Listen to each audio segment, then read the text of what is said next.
Since 2001, the global war on terror has been surrounded by controversy. While many believe that the war is justified and beneficial to the United States, Middle East, and the world as a whole, others strongly disagree. Those who contend that the war is justified believe that the United States has benefited through increased national security and economic betterment. The Middle East is on a path to development and interaction on a global stage, and the world market is benefiting due to the liberation of oil and decrease in global terrorism that is occurring as a result of the war. On the contrary, those who oppose the war believe that the loss of life and economic impact on the United States far outweigh the benefits. The Middle East is only being subject to a puppet regime under American hegemony and is therefore still volatile, and the world market is experiencing no benefit at all. In the United States, there is much contention over the benefit of the war versus its overall cost. On one hand, by eliminating potential military threats and liberating the Middle East, some argue that the United States gains national security while gaining easier access to the region's oil by strengthening relations. Others dispute these facts, stating that either the total cost of life and money to wage this war far outweigh the benefits or that the benefits do not exist at all.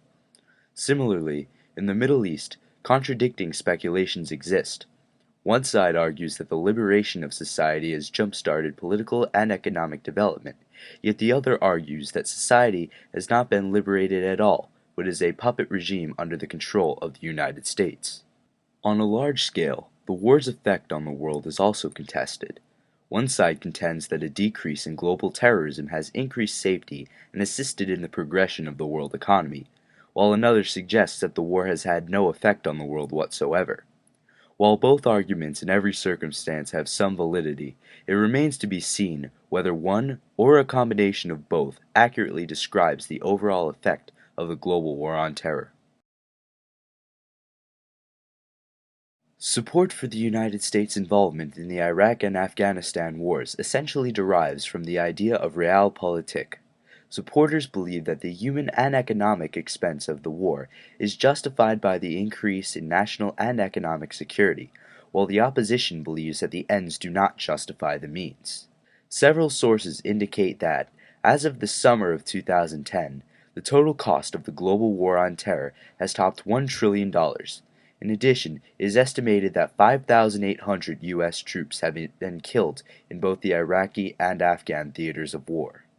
While any loss of life is saddening, proponents of the war argue that the loss of life is dwarfed in comparison to other wars in which the United States has participated. In addition, supporters argue that the loss of life in war is inevitable, and that the death toll is a necessary price to pay in order for the completion of the American mission. Cost-wise, in comparison to the 4.1 trillion spent on World War I, this is converted to modern exchange rates, and the percentage of the gross domestic product, 36% versus 1%, the monetary expense is dwarfed, thus proving that the war is not as taxing as some claim. Through this sacrifice, the United States has been able to drastically reduce the number of insurgent and terrorist forces in both Iraq and Afghanistan. The benefit of reducing these numbers is twofold. One, the decimation of insurgent forces is a potential deterrent for terrorist organizations to continue operations, and two, the reduction in terrorist forces has added to the national security of the United States by reducing the possibility for an organized, large-scale attack. In addition, this reduction in threat is beneficial to the American economy because it reduces the pressure put on the government to respond to terrorist threats and attacks, as well as reduces the overall sense of fear in the trading sector. As seen after the terrorist attacks on September 11, 2001, the American economy was severely damaged, so much so that the current economic recession can be partially attributed to it.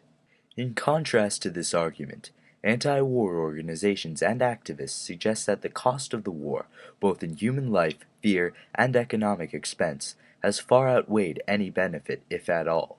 They argue that the war is essentially pointless, and that the nation, in the long and short term, would have been better off without it. I think it's been mostly detrimental. If you look at the what it's added to the national debt, we're topping out at somewhere between $15 and $17 trillion.